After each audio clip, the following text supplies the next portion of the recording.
I think you should pay $5,000 per landing page, and I think it should take you 3 months to get from your agency. Yeah. Because that's a standard, right? Or at least was in 2024. Just kidding. But I feel like that's what every homestead client that would go to somewhere else to hire a landing page that was supposedly like the best at landing pages would do. And we just saw that story happen over and over again. And I think it depends. It's like the most annoying phrase in DTC. It depends on like, I would pay a landing page agency $20,000 for a page if I knew it was going to work, right? Like, or even more, right? It's just, that's where the numbers game I think is really important. And so I would rather pay, a flat fee per page, probably not percentage of spend, though I do understand that could make sense if it was like incremental spend above, but that's really hard to track, especially on landing pages. I'd probably pay a flat fee per page with the assumption that you're going to have to make a handful of them before you crack it.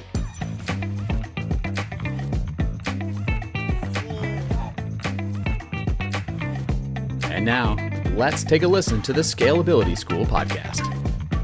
Okay, welcome to another episode of Scalability School. Really excited to talk today about pricing. We have so much pricing information from ad agencies, from creative shops and agencies, landing page agencies. And, we should talk about any other type of agency that people have out there, like an AI agency and pricing you've heard or whatever, to go through this. So this episode is all about covering what we have learned and what we know about pricing today and what the costs are that you can expect to pay. Big ranges, let me tell you, depends on where you are in the world, but huge ranges is the narrative. Brad, good to be with you as always, man. Yeah, likewise. And if anybody sees like a haze coming across our cameras, the air quality in Wisconsin right now is 500. I'm pretty sure that's the upper limit. I don't think it can go any higher.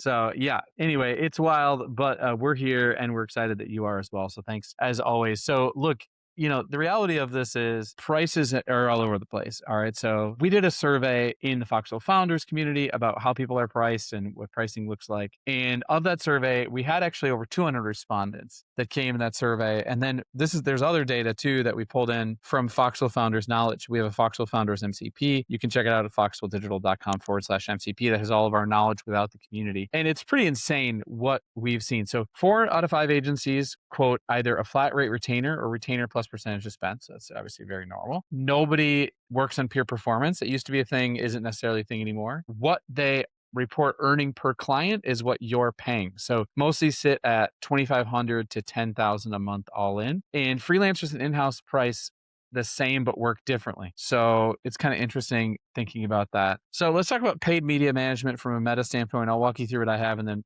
Brad, you can tell me what you think. So straight media management, I would say usually flat retainer.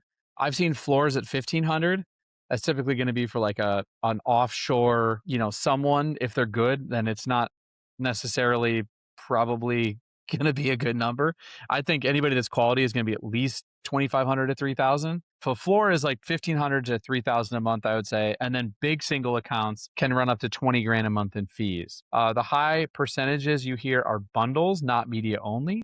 So there's 15% that were paid, organic, email, and creative together, tapering to 11% of spend as spend climbs. So it's kind of interesting. Like if you start bundling, things generally get cheaper. But here's some examples from a survey. $50K a month spend billed at 10,000 or 10%, $5,000 a month, right? Media buying only at $500K a month spend. They're doing about 37.5 K a month. And then the creative is billed separately at 7.5%. There's a full service bundle, 15% up to 200K, 13% to 300K, 11% to 400K. There's flat plus revenue share, so 15K flat fee plus 2.8 of revenue locked a year. And then the hybrid is the most recommended. This is a base plus percent, so 3K or 10% of spend, whichever is greater. So these are kind of what we heard. Personally, I still think that doing a flat rate plus paying on performance of agreed upon metrics that matter to the business is a good idea, just because then the buyer is incentivized or the agency is incentivized to do better. But Brad, your take on all this data when we looked at it? Yeah, there's a ton of different ranges for what it means to do paid ad management for something like Meta or Google, and we'll talk about Google in a bit. And so as you scale up your expectations for what your media buyer, whether that's an agency, a freelancer, et cetera, whatever they do for you, it depends. The price is going to depend dramatically based on that, which obviously makes sense. And so back to your point, I think the floor, $1,500 a month, like definitely needs to be somebody offshore. I think you'd be hard pressed to find somebody that's going to be doing a very good job at that rate. But you might be able to find a freelancer to do that. But that's going to be that's paid media management only, right? Like they're probably not making creative. If they are, it's probably not very good, right? And so I think the expectations for like what they're actually doing is they're launching ads, they're pressing buttons in the ad account, maybe they're doing reports on a weekly basis. So like that's kind of the baseline. Kind of that 3 to 5K range, I think is becoming like the market rate for just ad management, like no creative. Although I think those expectations are starting to change a little bit. Like I think the most common, and we saw this in the pricing benchmarks, is like the most common price range is that $2,500 to $10,000 range, and the 25 to 5,000 is the single most popular.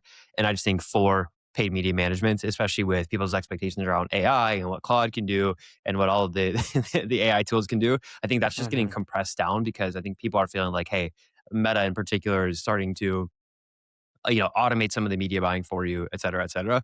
And so that's kind of my expectation there. And then anything above that, like when you start to get into the $5,000+ range, unless the brand is spending like considerable amounts of money, and what do I mean by considerable amounts of money? I'm talking hundreds of thousands of dollars per month.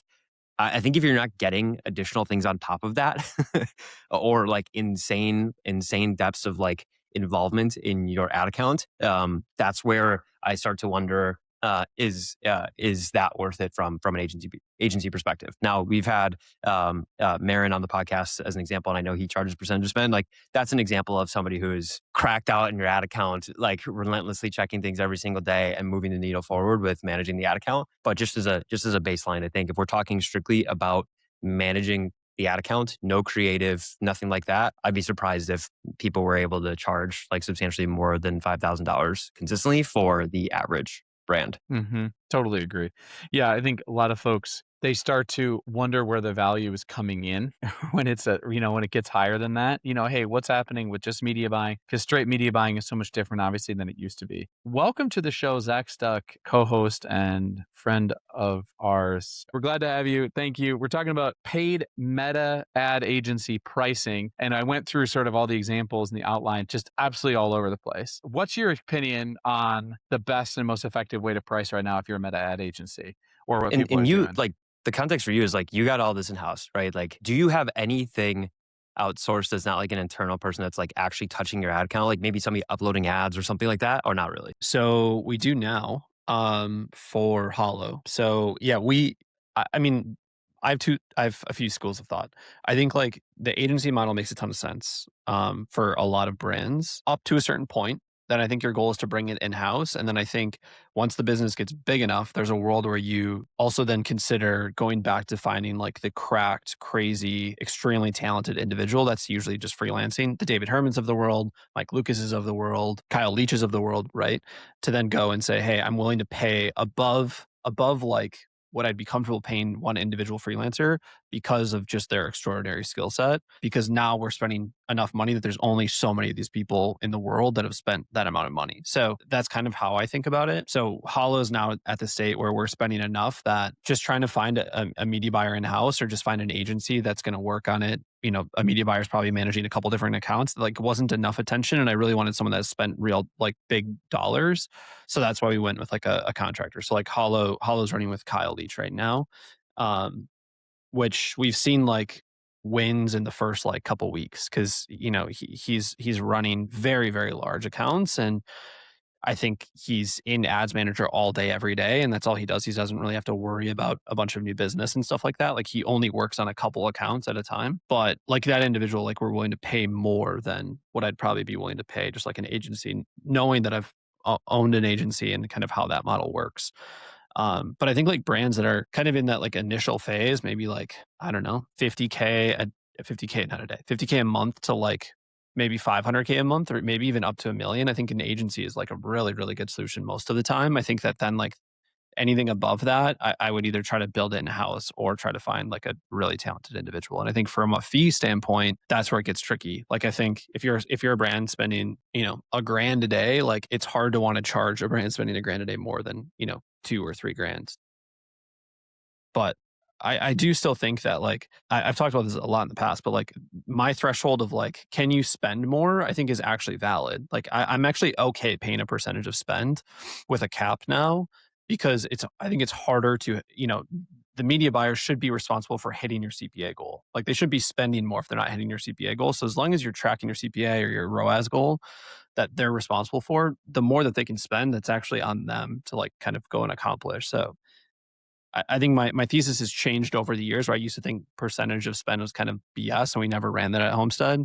Now I'm actually like more inclined to say, hey, if you can spend more than like our average, like we're willing to pay you a percent, with a cap always, to do that. What's the expectation of like what do you think is the expectation of somebody that's like, if we're just talking paid ad management, right? Like what is and maybe you can use Kyle as a an anecdote for this, but just across the board. But like, what should the expectation be? Is he leaning into creative at all, or is it like strictly in the ad account, strictly looking for levers to pull? Is there any implication of helping you understand like the financial implications or our targets given to him? Because like you could walk into any agency right now and you're going to get 17 different things for like what they offer. Like some are going to help you set up your financial targets and forecasting. They're going to manage your ads. They're going to help you give creative, and like they might, maybe they charge more or less. But I guess from like an expectation standpoint, like what do you expect from that person? So yeah, Kyle is just very clearly given an NC ROAS or NCPA target that he has to like withstand. And he can spend into it from there, because we kind of know as long as we're at a certain threshold. And then we share like monthly financial targets, so he kind of knows where like top line and blended has to land.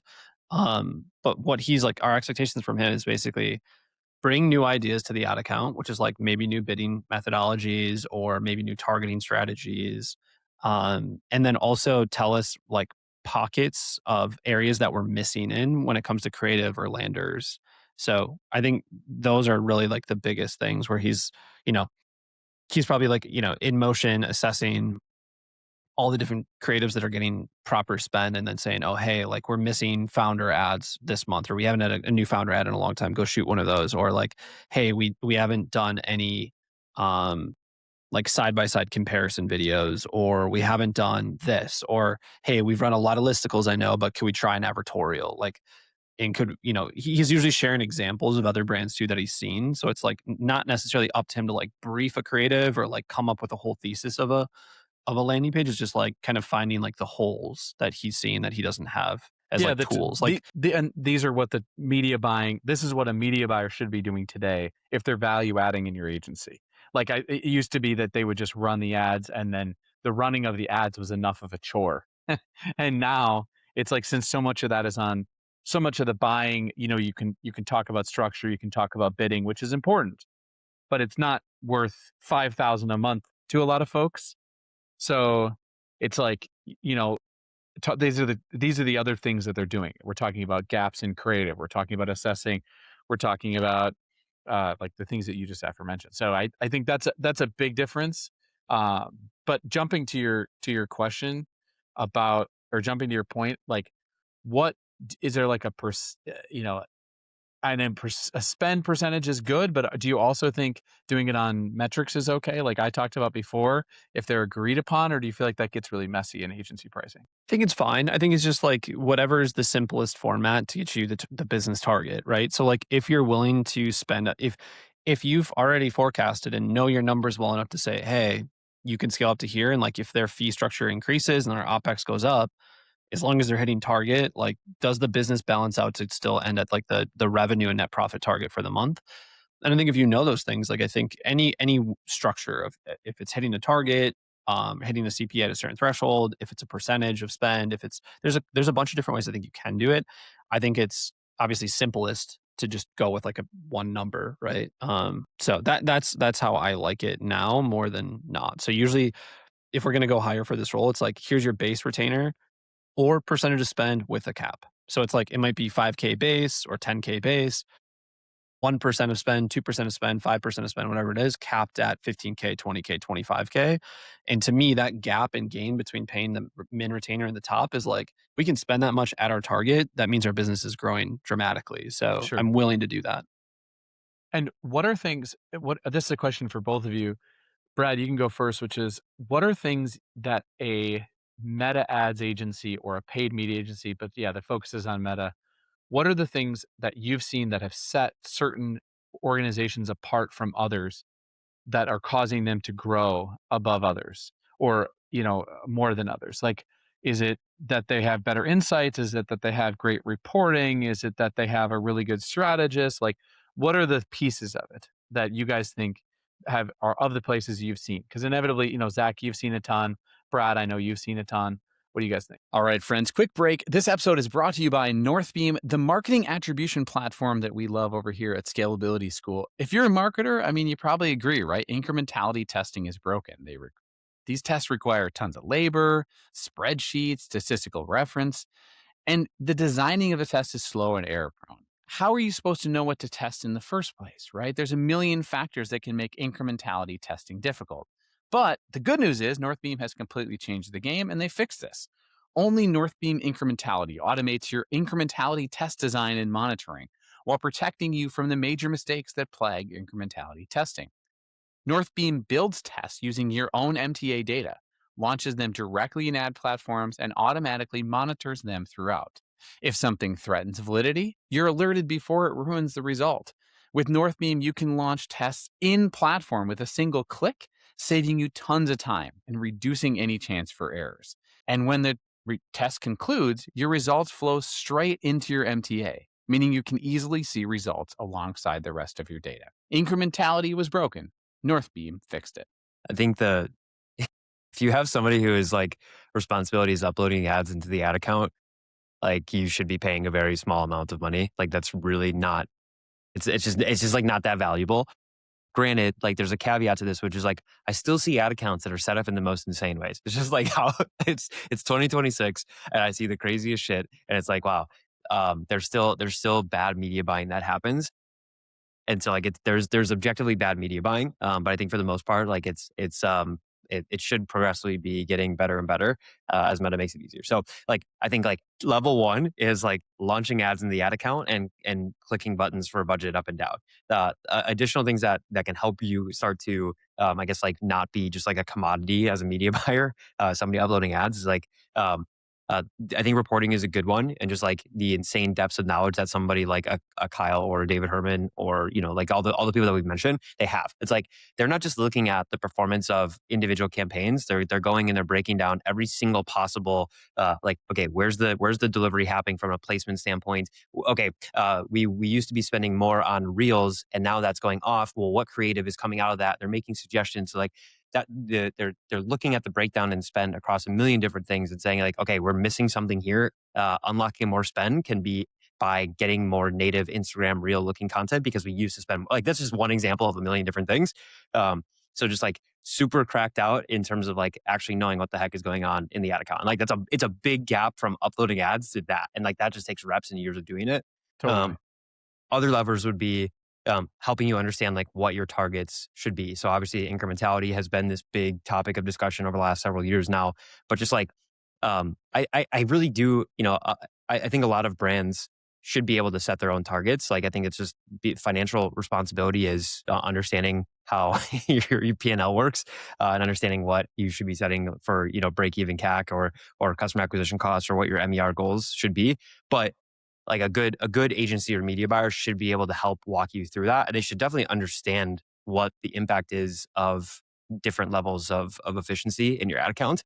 And so Brad, I think can I interrupt and ask a question? This is like maybe going to derail this for a second. When do you think incrementality actually matters? Like if we were to put a scale threshold to it, because I think it gets talked about a lot and, we use House, love House, great. Is there like a size or amount of monthly spend that you would say anything below that, you don't need to worry about incrementality? I think incrementality starts to matter once you're spending like between, let's say, 200 and 500K a month. Like before then, it's just the signal's not strong enough. Brad, what do you think? I know you didn't ask me, but No. I guess, yeah. Sorry. It's good to know. I was curious. I generally kind of agree with that with a couple of caveats. Like if you're spending on other channels or you have like if you're an organic first brand or a TikTok shop first brand or something like this and like you're starting to expand on other channels, I think it can start to matter faster.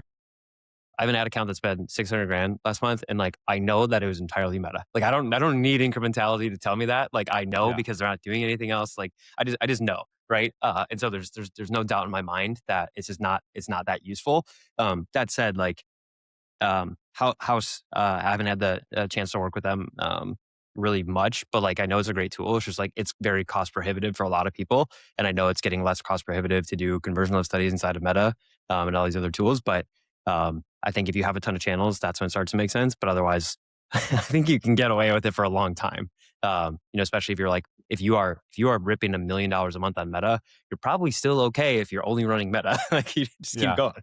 Yeah, I agree. I mean, if it's a straight econ play, I think that's true. I think your point of like, if some of these things, like I talked to a company that was they're selling an office chair, and the office chair, it's a new office chair. It's got a patent. It's like 2,100 a month or 1,800 a month or whatever it is, or not a month, like per purchase. And it's like they have to not just spend on Meta, like they, because the funnel is a lot longer and bigger. So obviously, in that sense, they're probably going to maybe spend in the 150K range. Like I think incrementality wouldn't be a bad idea to understand. But I don't know, Zach, what do you think? I mean, I'm kind of like the other case where I'd push that number up as high as I possibly. I mean, like I think you spend $1 million a month and you don't need incrementality at all. Like I think even if that's like 85 Meta, 15% Google, like you should be looking and able to look for most brands.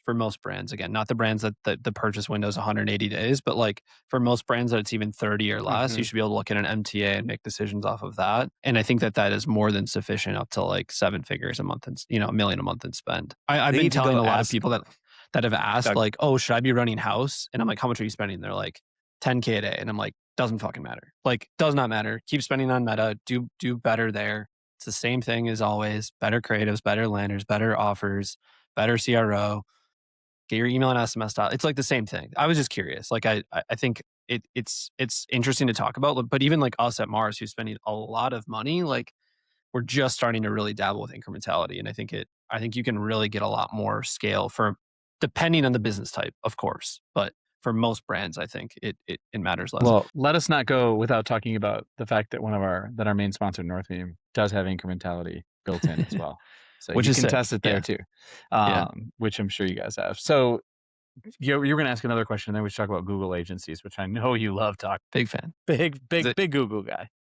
Zach, did you have a question? That's your next venture, right? That's the next thing you guys are doing at Easy Street Brands. You're launching a Google ad agency. Yeah. They only manage branded search campaigns. Yeah. The only thing that was stricken from my non-compete when we sold to Verndale was let me start a Google Ads agency.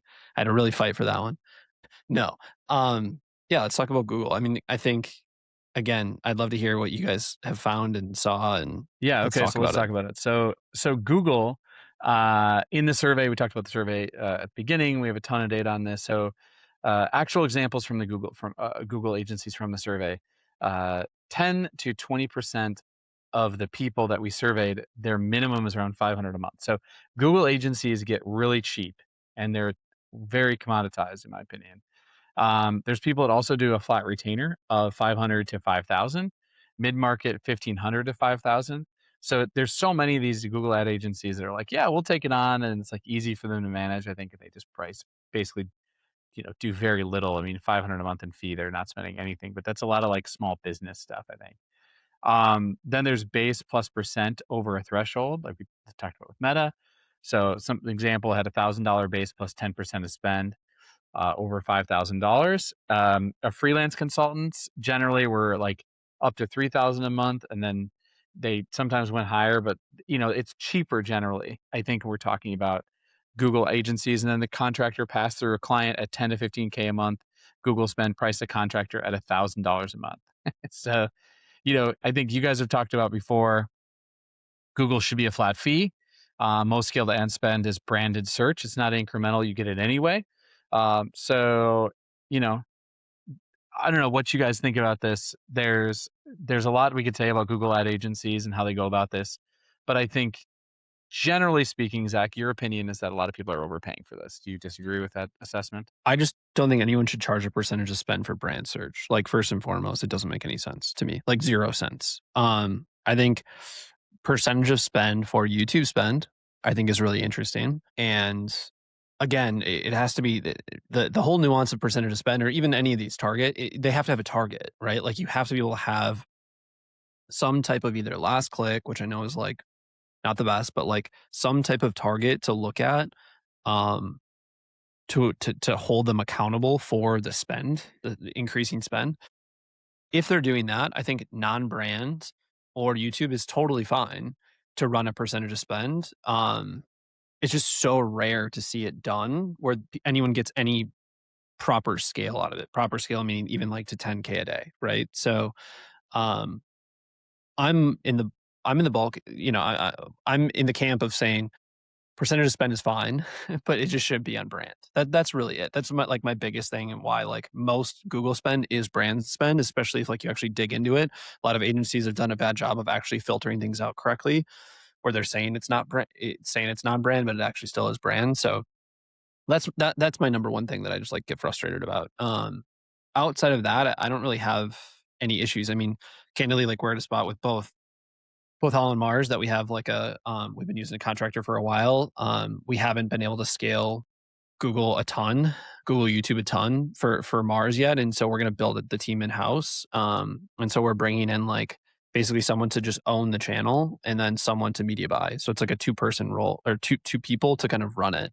I think for agencies, like again, I think it's just also really rare, from my experience in D2C, to see many agencies that understand how to scale non-brand correctly at efficient targets and scale YouTube effectively at efficient targets. So again, to do that correctly, I would be willing to pay them just as much as I'd be willing to pay a Meta freelancer or agency. Yeah, Would you agree, Brad? I largely agree. Yeah, I don't think I have a ton to add to that point specifically. I mean, this is probably true of most most people in the marketing space in general. Is like there's just people that are really not very good at what they do, and sometimes evaluating that can be difficult. Agreed that like Google branded search should be relatively brain dead in that you set it up, you don't overspend on it, and like you don't need to stress too much about the incrementality of Google branded search. We had Kellen Slattery on a couple months ago at this point, and we've chatted with him a few times, and there's folks like that who are maybe able to scale non-brand search. Actually, back to the point of incrementality, I think Google is actually interesting to maybe do it sooner because, like, let's say you sell. We could even use Hollow as an example. I'll try to think of this on the fly. But if somebody types in, Hollow socks, right? What's the value of that click? Like, what should you be expecting from an efficiency standpoint? Pretty fucking high, right? If somebody types in alpaca compression socks, okay, well that's still pretty narrow and pretty narrowly defined. But if somebody types in compression socks or socks for whatever support, whatever ailments that people have, then wear compression socks for. Like there's varying degrees of incrementality within that, and I think there's a lot more nuance to some of that stuff. Whereas like I think Meta, as long as you're excluding existing customers, you're using click-based attribution, it's a lot harder to to get fooled by the incrementality of that platform. So I don't have anything to add on the pricing side. That all sounds like totally fair to me. And I think YouTube is like a completely separate thing. Like it's like not even worth lumping in because the creative aspect of it is just so different compared to Google. So what about creative agencies, you guys? Like how are these priced? Because I mean, I've seen everything. I've seen $1,000 for 1,000 statics. And I'm just kidding, but like close, so I mean, seriously, like what of the great ones that are out there, what are they charging? Are they charging percentage of spend if you spend on them and then a base fee, or what's the latest model? Zach, you've got 17 creative agencies on retainer, so you probably have the best insight. Yeah, I mean, we've like rotated out of a lot of them too. I mean, so the way that we think about this is completely based off of spend. If you're a creative agency, you want to work with Marsman or Hollow, and you want to come in at a 0 retainer and we'll pay you a percentage of spend, or a flat retainer that's high and you think you can crank, like feel free to hit me up. But basically, I like percentage of spend or no minimum. I'm okay with a minimum, but I like that model because they're incentivized to make us bangers that get spent. That, and we have had so many that are like, hey, but like, our ads have high ROAS. Who cares? It's their bottom of funnel statics. It doesn't matter. So like, I think it all depends on what the target is. And if I were to say like what makes a great creative agency, it's people that understand that their job is to make ads that go get net new visitors and get a lot of spend. And so if you're able to do that, I think a creative agency, candidly right now, is probably the one agency that I would pay the most money to. Even versus like a media buying agency, an email and SMS agency, Google agency, like that is the agency that I'm willing to pay the real dollars for, because one good ad, one good breakout ad can literally add, we've all seen it, like 20, 30, 40, 50K a day in spend to a business if it's set up correctly and like has the inventory and has everything like set up. Yeah, I like, I like a flat retainer or a even minimum retainer with percentage of spend with a cap. Like those are my favorites. Kind of similar to the above, but yeah, I think that's my biggest kind of like stance on how the scope should be thought about is I like minimum scopes of like output.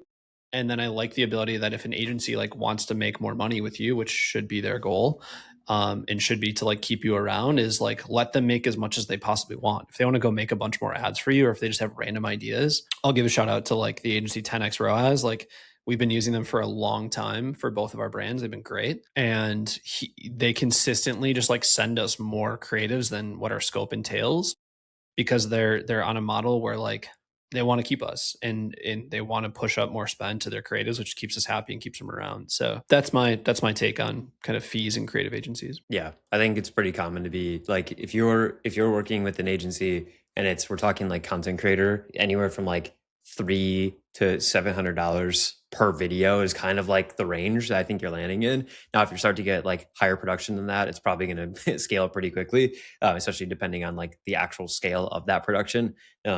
Marsman just had a sick new video that I'm sure was not in the $300 to $500 range for the GNC launch. But like that's an example of how that changes really quickly. What about like when you pay content creators directly, because you guys have in-house teams, and I can give some anecdotes. The range that I see is like, and it obviously depends on the complexity of the script, but like we're talking content creators, I've seen, low end $100 a video where it's like fully scripted given to them. And we had somebody the other day who was like, it's $2,400 for like a video. And it was fully justified because like she makes bangers. Like, so when you guys work with creators directly, what's the range that you see? And when you go to, I guess I'm interested how you like contrast that with the agencies. Like, are you taking learnings from agency concepts and you're just scaling it out with more creators because you've got it proven out, or you guys are doing your own net new concepts, or a combination of the two? One of the brands, we've had a content creator that started at like, I don't know, it was like $1,000 for like 2 videos or something. She did a great job, like got decent spend behind the ads. And so we kept working with her and worked on like a slightly increased retainer. But what's been really interesting is we brought in a new creative agency who's like absolutely knocked it out of the park. And now we have that creative agency writing scripts for this content creator, because this like content creator really resonates with our demo. So I think it can be hybrid. I think like ideally you're kind of finding the sweet spot of, I mean, really it comes down to the brief or the scripts. More than anything, if you're hiring creators, and then how good they are at being real, right? Like I think the whole idea of just like hiring one-off UGC creators for $100, it just like that shit doesn't work anymore, right? It's just like consumers have seen through it. They know it's an ad right away. If they like, there's like the classic, like they're showing the product right away and they're like, whatever. It's like, what was the phrase that everyone used? This is Game exceptional. changer. Yeah, it wasn't game changer. It was something like that all the UGC creators would say. Hey guys, I'll think of it. Yeah. Today I'm going to talk to you about. Yeah. Anyway, so you're I think never going to believe this. yeah, that's not a bad hook. But I think it depends on that. So at Hollow Mars, we've paid, we only pay creators now if we get whitelisting. For what it's worth, we don't really pay any creators just for content alone. We pay agencies who will pay creators for content alone, right? That we don't whitelist. But that, can range. I mean, like it could literally be $100 for a video plus whitelisting if they're just getting started in their career, to $5,000 a month for, even only a couple of videos with whitelisting. But yeah, I think that at the end of the day, creative agency's job is to get you scale, like get you ads that can drive scale and drive more net new visitors to your site. And I think that's the one agency that I think if you're a CFO or if you're in charge of the finance because you're just getting started as a brand, like that's the one agency I'd be wanting to pay the most money to. Max, who's my CMO of Hollow, I basically tell him like, here's your kind of like fun budget every month now. Like spend it on whatever you want. He usually spends it all on creatives or creative agencies. Like that's where he's putting it. So yeah, that's kind of how I think about it. Yeah. So we've talked about all these different agencies, talked about creators. And by the way, creator stuff, if you're a brand that you haven't heard, we have Hive House as well, which is a creator community. You can come in. A lot of founder members get automatic access. HiveHouseUGC.com, tons of people in there. Just worth checking out. We vet all the creators that are in there. It's a really good set of people. We help the creators grow in their career, like we do with founders in the agency, founders of like we do in founders community for agency owners and brand owners and that kind of thing. So anyway, just wanted to toss that in there.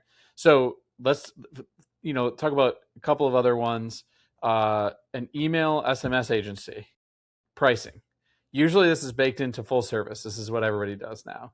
And it's like really hard to know. I mean, I don't know anybody that's doing a standalone email agency now. It's like very rare to hear that. I've heard of one the other day that these guys that I'd never heard of before that are crushing it, seem to be doing only retention and email stuff.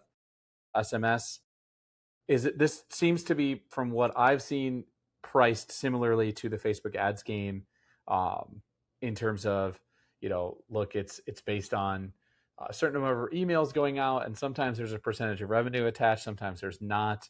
What do you guys think about this? How is this priced from what you've seen? If you're paying for like per email, like more than hundreds of dollars per just like email and SMS output, I think is probably pretty insane. I personally also hate the idea of percentage of email attributed anything, especially if you're using Klaviyo defaults, like you're just getting fleeced for sure. It's the warmest traffic. It's some of the easiest to produce. Now, if we're talking about increase in efficiency, increase in attributed revenue, that's still tricky because increase in attributed revenue doesn't necessarily mean increase in incremental attributed revenue.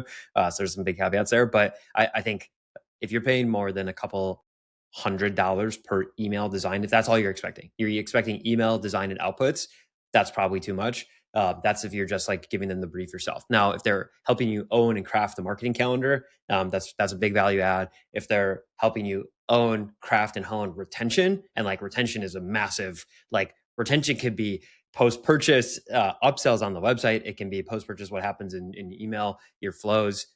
Maybe it starts to seep into like actually managing your subscription platform in a way and coming up with ways to reduce churn by suggesting when you should change your gift. Like that's where I think it starts to get much less commoditized, and you're paying for people who have the sauce and who have done it a million times over. But I think if you're straight up paying for just like paying for emails and paying for SMS, yeah, if you're paying more than a couple $100 for each of those, you're probably getting fleeced. So I think it's $3,000 to $5,000 a month if they're doing like a pretty basic job. If they're doing strategy, I'd imagine 5 to 10. And then if you're a larger brand that has more velocity and a bunch of like flows and stuff, it's probably like 10 to maybe even up to not 50, up to 20.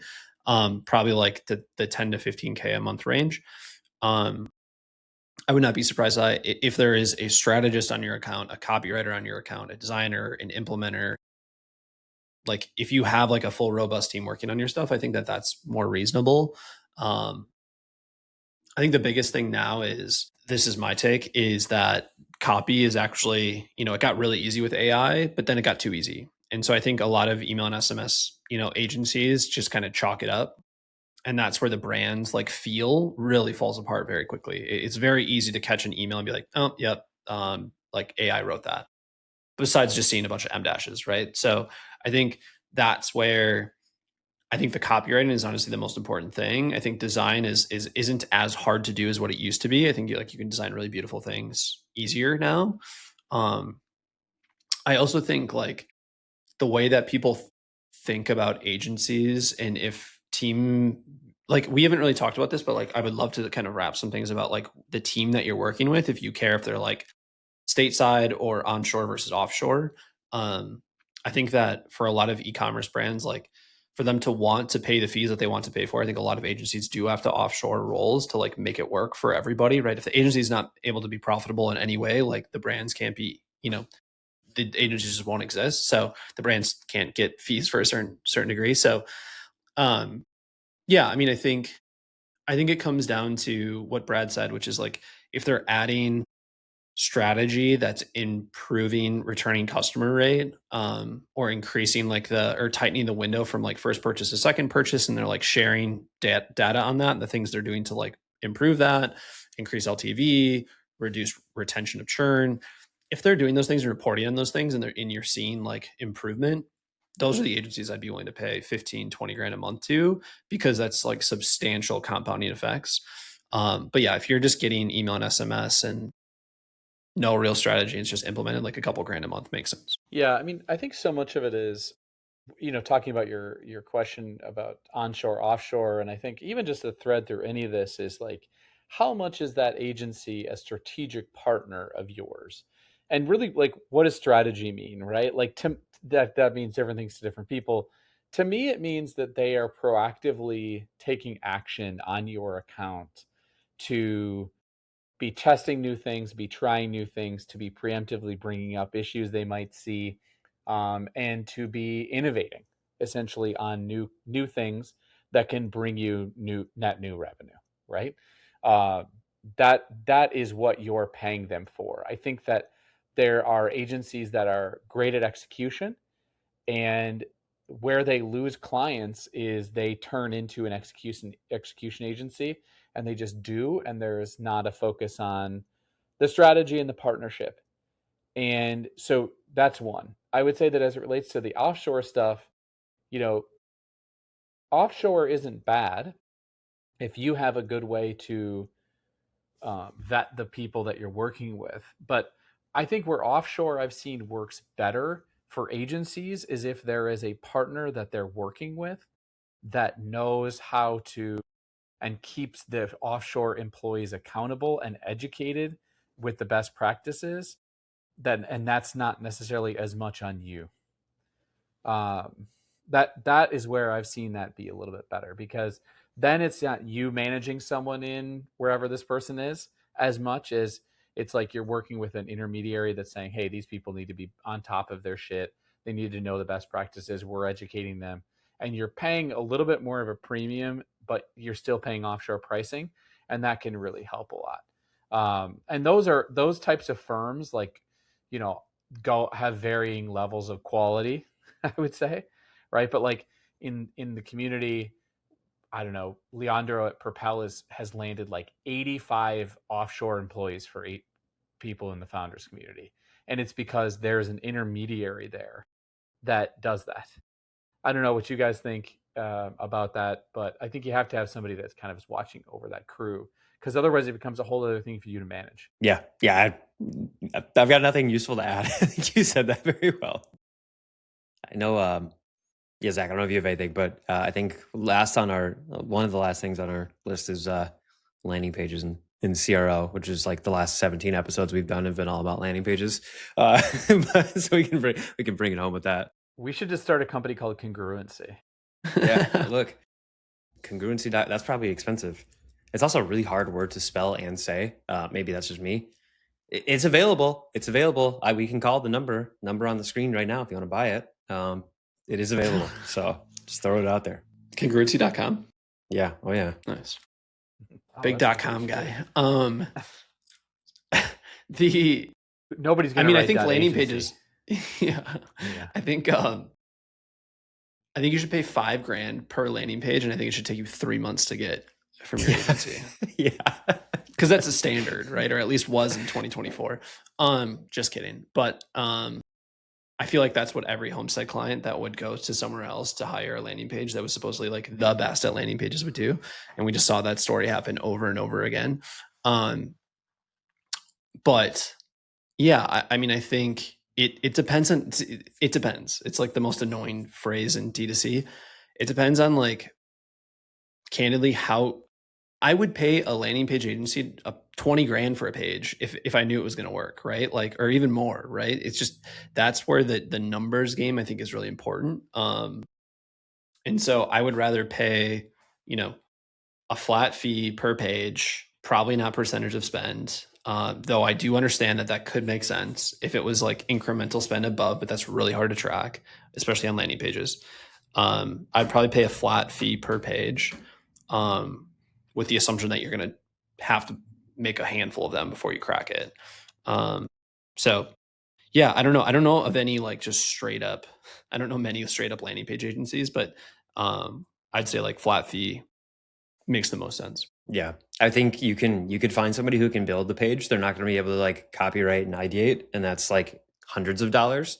But if you need somebody to like come up with the ideas, copyright, ideate, design, dev is the dev continues to get easier and easier. Yeah, I think you're in the $1,000 to $2,000 range, and that's somewhat reasonable, especially for people that are like just getting started and trying to test things out. But I think there's definitely people like Ryan Doney and Kanika, who are both in Foxwell Founders Group. Like they are an S tier CRO individuals who just like they can command higher numbers because their actual process is just like super dialed, and they just look at things that other people don't look at. And so, I don't actually know what those people individually charge, but that's when you start to get into the $5,000 plus per month range for proper CRO and landing pages.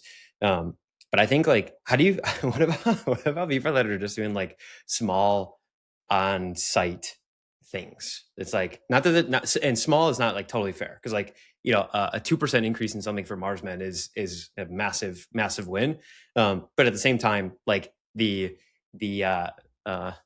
effort to impact ratio like is different. Yeah, like a CRO almost. agency. Yeah, I mean, proper CRO. Like I've seen.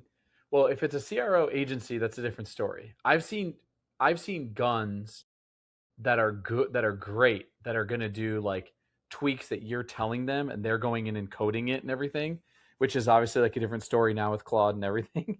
But I've seen that at like as low as like 3,000 a month, because they're just going in and they're just like executing on what you're telling them to do. Now, if we're talking about CRO agencies, every CRO agency starts their pitch with there's very few CRO agencies. They're always like, there's so few of us that are great. And like, and it's true relatively, but like I've heard the pitch many times, and then it like keeps going. And in terms of the pricing, and then like now I feel like a CRO agency that's great is like 7,000 min, 7,500, like, and then a lot of brands just bring it in house or start to vibe code their own stuff, which gets messy. And I think this is why so few brands do a lot with landing pages, because the cost of the agencies is too high, and they think they can execute it on themselves, and they do, and then they don't necessarily know how to track and set up systems the right way, and so it just gets lost in the mess, and they just keep launching Facebook ads or Meta ads. I don't know how you guys feel about that, but I've seen that pattern happen a few times. Zach, like what's your expectation from, and you guys are pretty far along in your landing page journey, but like what's your expectation from idea to live with your team? Is it like 48 hours that fucker needs to be live, or is it okay, no, this is gonna take a bunch of time and a bunch of additional research and it should take a week or two? Because like to your point, when you kicked it off, it's like, I mean, I've seen landing page projects literally take weeks, and I'm talking like just to get the first round, not the back and forth, because like that stuff's required. But what's your expectation there? I think a week is realistic. We've turned pages around in a day. You know what I mean? It's not like it shouldn't not be possible to do it in a day, but I think realistically it should be like a week, right? Because it's usually idea. So like, what is the thesis of this page going to be? What are we going to talk about on this page that's going to be different, that's going to increase conversion? That's maybe a day or a conversation in a meeting. Then it's okay, got to go write the copy, add a day, got to go design it, add a day, review, add a day, like deploy it, get it ready, whatever, make sure everything's good, add a day. I mean, you're at like a full work week. So I'd say like a week, a business, a full work week, I think is like realistic. At Mars, we're turning around, I think right now, like 2 to 5 pages a week. It's kind of like the rough ballpark number that we're at right now. And I'd say Hollow is around probably at like the lower end of that, maybe like 2 a week. And also it depends on like the amount of spend, right? Because it's like if it's a brand new page, like got to drive enough spend to validate if it's working or not. So there's a certain threshold of how many actually landing pages that you can launch based on your spend. So, but yeah, I think that's realistic is a week. Yeah. Yeah. Cool. My only call out on CRO agencies that I will say is there's a handful of things that just work, right? There's just a handful of things that you should just do. They just work. Like everyone should just like, these are like 5 things that you should go do right now. 1, your drawer cart should probably show the subtotal, the cost of shipping, and then the total and or the amount of discount that's happening in the ecosystem.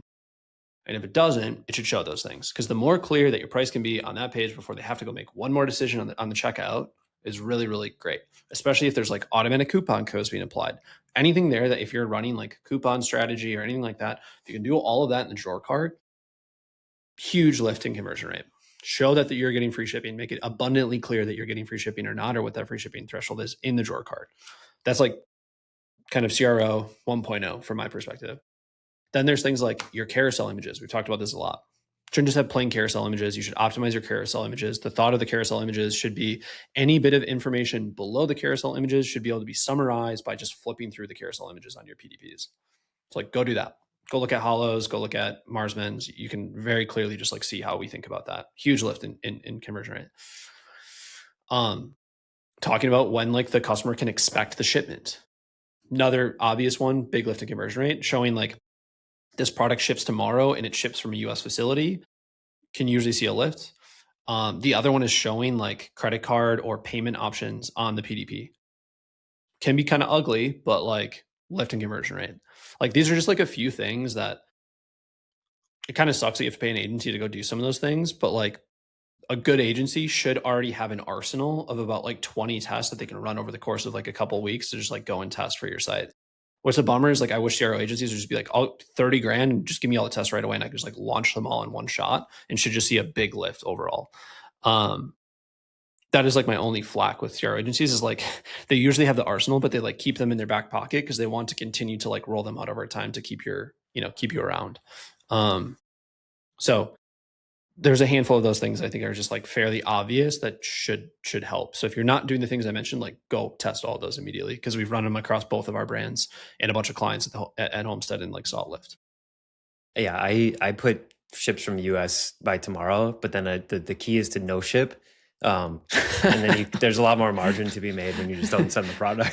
So always a little hack there. Yeah, a little hack for the homies out there. Well, thank you everybody for listening, guys. Thanks for being here, and until next time, keep on scaling. The only way that we grow this podcast is by you sharing it with your friends. Honestly, like reviews kind of don't really mean anything too much anymore. They're really meaningful, but they don't do a lot for the growth of the podcast. And so sharing YouTube links, sharing Spotify links, sharing Apple, whatever we call it under the podcast app now, anything you can share, the better we're going to be. Guys, anything else you want to say on this? Yeah, please go check us out on YouTube. Rack up those views for us. We'd love to see it. And then subscribe. Make sure to subscribe on YouTube as well. And I relentlessly refresh the YouTube comments because it dictates my mental health for the day. So please say something nice about all of us. Thank you, everyone. Thanks, everybody. Thank you for listening, honestly.